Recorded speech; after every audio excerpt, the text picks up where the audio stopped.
तो भाई गुजर कौम तो ऐसी है, बावड़ी कौम है, दूसरे की आई में अपनी अपनी जो जान दे देगी।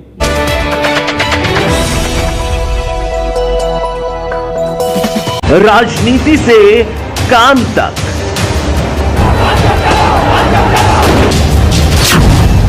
अपराध से अंजाम तक, खेत से खलिहान तक, अब हर खबर पर होगी हमारी नजर।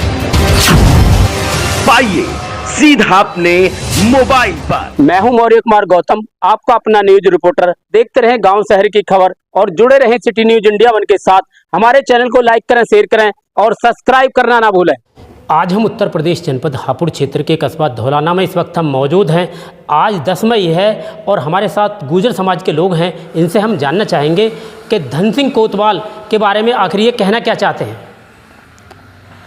देखो भाई, आज 10 मई है, आज जो क्रांति दिवस है, क्योंकि आज के दिन 10 मई 1857 को धन सिंह कोतवाल थे जो गुर्जर समाज से थे और मेरठ ज़िले में एक गांव पड़ता पांचली, वहाँ के रहने वाले थे वो जी। और मेरठ में वे कोतवाल थे। तो उन्होंने बिगुल बजाया था आज़ादी का और उन्होंने अपनी राइफल से जितने भी वहाँ अंग्रेज थे सबको भून डाला था। और जितने वहाँ कैदी थे, लगभग 800 कैदी थे उस जेल के अंदर, सभी को रिहा कर दिया था और ताला जेल का जो तोड़ दिया था।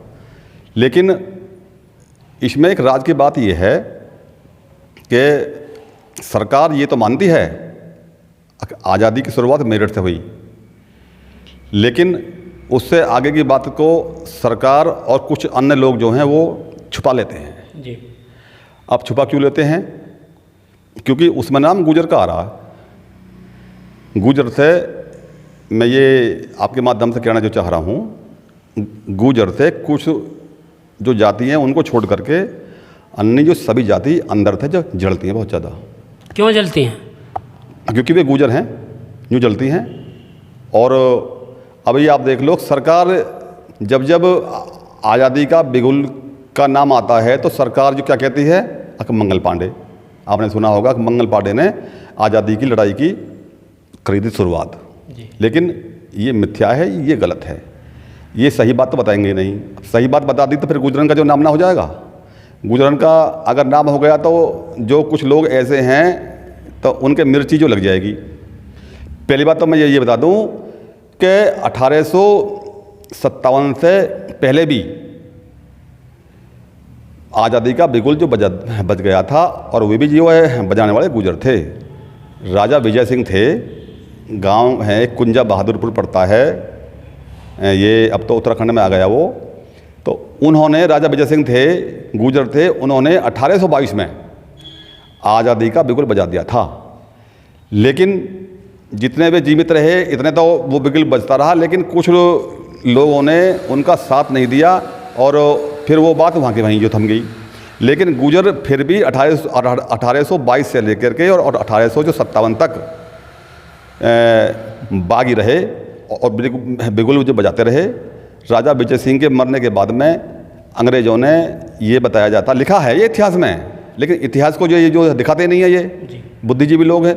इतिहास में लिखा हुआ है कि कुंजा बहादुरपुर गांव का जो कुआं था, क्योंकि पहले कुआं थे, पहले कुआं में जो लोग जो पानी पीते थे, तो बहादुरपुर गांव के जो कुआं है उसमें अंग्रेज़ों ने जो कंच होता शीशा, कई क्विंटल शीशे को जो पिसवा करके और पानी में जो डाल दिया था, जिससे कि ये गुर्जर सारे मर जाएं। और हुआ भी यही। उस पानी पीने से सभी गुर्जर गांव के लोग सब मारे गए, लेकिन बचे कौन? जो गांव से बाहर थे और जो माँ के पेट में थे जी। वे तो बचे, लेकिन पूरा गांव जो तबाह हो गया था। 1822 से लेकर के और 1857 आ गया, तो 1857 में फिर जो है ये हमारे धन सिंह कोतवाल जो दादा थे, इन्होंने आज़ादी का बिगुल जो बजाया था। लेकिन जो सरकार कहती है वो मंगल पांडे थे। अब ये बता दो आप, सरकार से ही मैं ये पूछना चाहता हूँ कि मंगल पांडे जी जो है रहने वाले थे बलिया के जी, और उनकी ड्यूटी शायद, इतना अंदाजा तो नहीं है, उनकी ड्यूटी थी शायद उस टाइम पे बंगाल में। वो फौजी आदमी थे तो वो मेरठ में जो क्या करने को आए थे, जबकि आज़ादी का ये तो ये मानते हैं कि भाई आज़ादी का बिगुल जो है मेरठ से बजा, लेकिन मेरठ में मंगल पांडे जी जो क्या करने आए थे, ये उस बात को जो नहीं बताएंगे जो बात जो सच है। क्योंकि अगर सच इन्होंने जो बता दिया तो ये नहीं चाहते, कोई भी नहीं चाहता, ये नहीं सरकार नहीं और लोग भी जो नहीं चाहते गुजर का कुछ नाम हो जाए या आगे बढ़ें। लेकिन इतिहास को कुछ लोग बदलने पे जो तुले हुए हैं। तो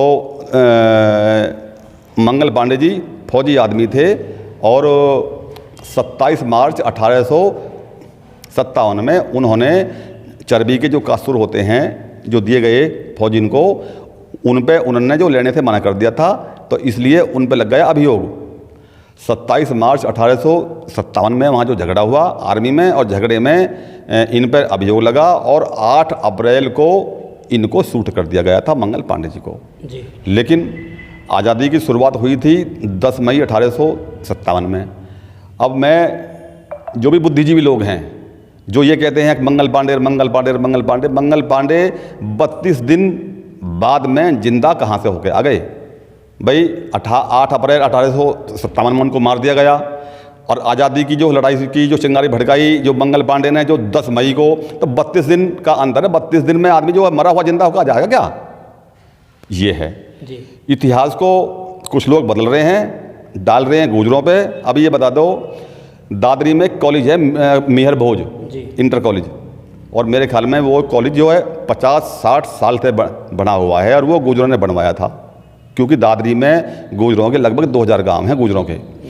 अब ये बता दो, जहाँ हम बैठे हैं ये जो साठा है ये राजपूतों का है, तो भैया इसमें कोई ब्राह्मण आए के क्यों अपना जो ब्राह्मण का जो नाम कराएगा, क्यों कॉलेज बनवाएगा ब्राह्मण के नाम से? तो जिनका जो क्षेत्र होता है उसमें ही वो होते हैं। तो जब मेहर भोज का स्कूल जो बना हुआ है दादरी में, और फिर भी कुछ लोग ये कह रहे हैं कि वो गुजर थे ही नहीं, वे गुजर थे ही नहीं, वो गुजर थे। इतिहास में ये बातें जो दर्ज हैं। और बल्कि बता दूं, अरब के जो वे थे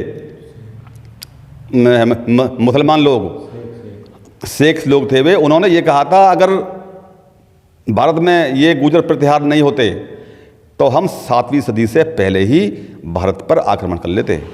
तो उन्होंने जो है 50-52 साल देश की सीमाओं की जो रक्षा करी है गुजर सम्राट मेहर भोज जी ने। और फिर उस एक बात और बता दूं आपको कि कुछ लोग ये भी कहते हैं कि पृथ्वीराज चौहान भी गुजर नहीं थे, वे भी अन्य जाति के थे। अरे मूर्खो, दुनिया में इतनी किताब भरी पड़ी है। मेरे ख्याल में 800 लेखाकारों ने, 800 बता रहा हूँ, 800, 100 नहीं, 800 लेखाकारों ने पृथ्वीराज चौहान के ऊपर, सम्राट मेहर भोज के ऊपर, धन सिंह कोतवाल के ऊपर अपने लेखनी से लेख लिखे हैं, और सब में यही लिखा, यही जो लिखा है। अब ये बताओ, अभी की बात है ये, मेरे ख्याल में 1-2 साल पहली बार बता दूं मैं आपको, राजस्थान में एक फिल्म बन रही थी जिसका नाम था पृथ्वीराज चौहान जी। तो उस फिल्म में उसको डायरेक्टर ने कुछ और दिखा दिया बजाय गुजर के। तो उस पर, क्योंकि गुजर आंदोलन करने में, बगावत करने में जो सबसे आगे है, गुजर के अंदर गलत बात की बर्दाश्त नहीं है जी। चाहे वो अपने आप का कोई जो लाट साहब सही, कहीं का जो धन्ना सेठ सही, गलत बात तो बर्दाश्त बिल्कुल है ही नहीं। खून में एकदम उबाला आ जाता गुजर के में। तो वहाँ भी ऐसा ही हुआ, उस पर आपत्ति कर दी। आपत्ति के बाद में ये मानो कि वो पहुँच गया मामला high court, Delhi high court. Delhi मान्य न्यायालय में ये मामला चला करीबन 1.5-2 महीना, और उसमें ये लगा लो कोई गिनती नहीं है, 70, 80, 150 तक सबूत राजस्थान के गुजरों ने पेश करे। इसमें भी गुजर लिखा हुआ है, इसमें भी गुजर लिखा हुआ है, एक तिलक मंजनी है उसमें गुजर लिखा हुआ है, पृथ्वीराज रासो है उसमें गुजर लिखा हुआ है। ये बता दो, जिसका बाप गुजर है तो उसका बेटा का जो क्या होएगा जी, उसका बेटा कोई और हो जाएगा जी। जब जो बाप की जाति है वो जाति जो है बेटे की होएगी। तो एक जो पृथ्वीराज रासो किताब लिखी है, उनके एक कवि थे जो चंद्र बरदाई, उन्होंने ये लिखा है पृथ्वीराज चौहान के पिता का नाम स्वामीसर गुजर था जी। अब यहीं पे उतर आ रहा है अपने आप ही। तो जब हाई कोर्ट में सारे सबूत ये पेश हो गए, तो जो है जज साहब ने कही डायरेक्टर से कि इसको कोई और मत दिखाओ, इसको गुजर दिखाओ। अनेक अनेक अनेक किताब हैं। ये बताओ कि हमने ये तो नहीं कहा जी सूरजमल जो गुजर थे या कोई और जो है आलाउद्दीन गुजर थे।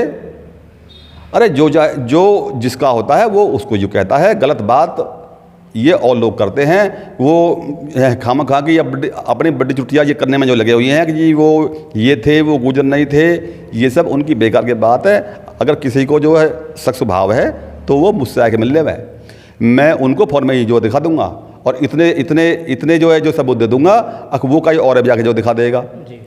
तो अभी एक बात आती है जी, हमने मुझसे कई लोग कहते थे कि जी वो हमने जो है 500 कितनी रियासत है जो दान करी थी भारत के लिए। जब ये भारत, मैं ये पूछना जो चाह रहा हूँ उन लोगों से कि रियासत कहीं पेड़ पे लगई, जो उन पर रियासत आई कहाँ से? जो रियासत है जो दान करने वाले बन रहे हैं आज की डेट में भारत के लिए कि हमने 500 रियासत जो दान करी थी, तो उन पर वो रियासत आई कहाँ से? उनके बाप हगए है जो रियासत, या कहीं उनका नीम का पेड़ है उस पर से हुई रियासत ये गुजरों की थी। और ये बताया जाता है अगर सबसे ज़्यादा ज़मीन गुजरों के पास थी, लेकिन अंग्रेज़ों के सबसे बड़े दुश्मन भी गुजरे थे। गुजरों से वो ज़मीन छीन करके जो उनके पिट्ठू थे, जो उनके जो है जो प्यादे थे, उनको ज़मीन दी गई। और अंग्रेज़ों ने गुजरों पे जो है एक क्रिमिनल एक्ट के तहत अपराधी घोषित जो कर दिया था कि ये जाति अपराधी है। और 150 साल बाद में हमसे वो एक्ट हटा है। गुजर को हर सुविधा से दूर रखा था अंग्रेज़ों ने। कोई भी जो है वो मिलती है सुविधा जो सरकार से, कोई भी सुविधा गुजरों को जो नहीं दी गई। ये अपने वनों में रहे, जंगलों में रहे। और जब इन्होंने अपना जो लालन पालन किया, शिक्षा से बहुत दूर रहे, वहाँ जाके बसे थे जहाँ पे पढ़ने के लिए स्कूल नहीं और पीने के लिए जो पानी भी जो नहीं था। अपना गंगा जमुना के बीच में ही अपना जहाँ भी जो उनको जोड़ बोर्ड मिल गए वहाँ पानी पिया। तो ये तो बागी रहे, ये इनकी ज़मीनें छीन के और इनको जो दे दी गई। तो भैया गुजरों के साथ तो ये हुआ अत्याचार। अब कई बातें ऐसी हैं कि हम अगर हम बोल देवें तो उनके मिर्च और लग जाएगी। अभी एक दिन वहाँ गए थे हम जो नोएडा में गाँव पड़ता है, वो पता नहीं ब्राह्मण थे या कौन थे वो लोग थे। तो उनके वहाँ दीवारों पे चारों ओर वो लगे हुए थे फ़ोटो, जितने भी आजकल मतलब आज तक वो हुए हैं महापुरुष हुए हैं उनके फ़ोटो उसमें जो लगे हुए थे। और यहाँ तक कि महाराणा प्रताप का फ़ोटो भी उसमें जो लगा हुआ था। लेकिन हमने एक बात नोट करी, वहाँ पे धन सिंह कोतवाल का फ़ोटो जो नहीं था। हमसे पूछा एक ने, भाई सुंदर सिंह आप तो यूँ कहते हो कि धन सिंह कोतवाल ऐसे ऐसे थे और इनका फ़ोटो यहाँ नहीं है, जितने भी महापुरुष हुए हैं इनका फ़ोटो उसमें जो लगा हुआ है। मैंने बताऊँ आपको कि इनका फ़ोटो क्यों नहीं लाए जो लगा हुआ? बताओ मन की इनका फ़ोटो लगा हुआ इसलिए नहीं है क्योंकि वे गुजर थे। चिड़ जो है चिड़, वो चिड़ गुजर से है, ना कि जो किसी और से। ये कुछ जाति तो जो है साथ रही हैं हमारे, कई जाति हैं, मैं नाम नहीं लेना चाहता, लेकिन 80% जाति भारत की गुजर से एलर्जी मानती है। और यहाँ तक कि गुजर की रेजिमेंट आज तक कहीं है ही नहीं। अंग्रेज़ों ने जिन लोगों की रेजिमेंट जो बना दी उनकी तो जो बन गई आज भी हैं, लेकिन गुजर की रेजिमेंट आप जान के उन्होंने जो है जो बनाई नहीं। अब देश की सीमा पे गोली खाता है गुजर छाती पे, और दुख होता है हमें जब उसके जो है वहाँ कंधे पर जो लिखा होता है राजपूत हैं। अरे जंग जीत रहा कोई और नाम किसी और का हो रहा है। तो ये चीज़ें बहुत गलत हैं, क्योंकि जब गुजर एक क्षत्रिय कौम है और वो जो लड़ने में जो है जो सबसे आगे है, तो उसकी रेजिमेंट जो क्यों नहीं, ये बहुत बड़ा जो सवाल है। अब ये बता दो, देखो चंद्रशेखर आज़ाद, भगत सिंह, राजगुरु, सुखदेव, ये आज़ादी के दीवाने हैं। देश मानता, हम भी मानते हैं, लेकिन बात वो होती है मुख्य कि जब हम गुलाम थे तो आज़ादी की लड़ाई की शुरुआत करने वाला कोई नहीं था। भाई कहते हैं ना कि बिल्ली के गले में घंटी जो बांधा कौन, तो सबसे बड़ा काम होता है बिल्ली के गले में घंटी बांधने वाला। तो बिल्ली के गढ़े में घंटी बांधी राजा विजय सिंह ने। वो गुजर थे, उत्तराखंड में गांव है वो। और उसके बाद में 1857 में धन सिंह कोतवाल ने बिल्ली के गले में घंटी किया, साले के गले में जो घंटा बांध दिया था। और फिर उसके बाद में जब ये पता पड़ी कौन था, अब वो थान सिंह, क्योंकि उन पर तो धन सिंह कहना नहीं आता था अंग्रेजों पे। तो जब ये मालूम पड़ गई धन सिंह कोतवाल ने विद्रोह कर दिया और बगावत कर दी आज़ादी की, तो एक हफ्ते बाद में उन अंग्रेजों ने उस गांव में, पांचली गांव के बाहर तोप लगा दी थी जी। उस तोप से पूरे गांव को उड़ा दिया था। और उसके बाद तो जहाँ भी गुजर मिला वहीं भून दिया, जहाँ गुजर मिला वहीं भून। बुलंदशहर में काला आम है और काला आम वहाँ पे आज भी है। बल्कि हम कल गए थे बुलंदशहर में, वहाँ जो है काला आम तो खैर नहीं है अब। तो वहाँ ऐसा हुआ था, गुजरों को पकड़ के ढूंढ के वहाँ ले आए और फांसी लगाई, वहाँ ले आए और फांसी लगा दी। जब गुजरों ने ये कहा भाई गुजर रोज की जो मारे जा रहे हैं यार, ये क्या हुआ? तो जो बड़े बूढ़े उन्होंने कही भाई जब अंग्रेज यूँ बूझे तुम कौन हो, तो जो तुम जो मत कीजिए कि हम गुजर हैं, बच जाओगे। फिर ऐसी हो लगी जी। फिर कहा अंग्रेजों ने, जो उनके गुलाम थे, जो उनके जो पिट्ठू थे, जो भाई यार गुजर तो कोई अब बता ना रहे अपने आप को, अब कैसे बात बने कि अब क्या मालूम पड़ेगी ये कौन है गुजर। तो उन लोगों ने कहा आप घड़े में रखो आप पानी और वो रखो दाल, और ये बूझो कि ये क्या है। अगर गुजर होएगा तो ये कहेगा कि ये जो है पानी है और ये दाल है। जो भी ये कह दे कि ये दाल है और पानी है, वही गुजर है जी। फिर ये जो है पहचान करी गुजरों की, और फिर जितने भी ये कह दी कि ये जो दाल है जी, ये जो है पानी है जी, उनको ही फांसी जो लगाती, करोड़ों गुजरों को फांसी, गांव के गांव उजड़ गए, ज़मीन सारी और उनको जो दे दी। तो ये ऐसे अत्याचार इस गुजर जाति पे हुए थे। तो भैया गुजर जाति तो यूँ पीछे है कि ये जो है जो खरी कह दे हुए है और जो है मुँह पे कह दे हुए है। कुछ लोग उनके जो है जो पिट्ठू रहे हैं, जिनको माल दे गए यार, गाँव दे गए, आज वो भैया जो मालदार जो है जो बड़े बैठे हैं। तो भाई गुजर कौम तो ऐसी है, बावड़ी कौम है, दूसरे की आई में अपनी जो जान दे देगी। अब बताऊँ आपको एक और वो एक दुजाना गांव पड़ता है, दुजाना गांव, वहाँ के थे जो सुंदर, वो शायद 82 में मरवा दिए थे इंदिरा गांधी ने, 82 की बात है। तो खेमचंद जाट नाम का था एक आर्मी में, और सुंदर भी आर्मी में थे। तो उस खेमचंद जो जाट था, उसकी बहन के लिए कुछ जो राजनीतिक एक आदमी था बहुत बड़ा, वो किसी जो है प्रधानमंत्री का लड़का था, उसने कुछ अफसर जो बोल दिए थे। तो सुंदर ने ये कह दी थी जो प्रधानमंत्री से, तुझको एक हफ्ते के अंदर जो जान से मार दूंगा। मतलब डायरेक्ट प्रधानमंत्री से जो है अपने जो टक्कर ली सुंदर ने, तो जो है प्रधानमंत्री की हवा खराब हो गई थी उस टाइम पे। तो लेकिन गुजर को मारा कौन? गुजर।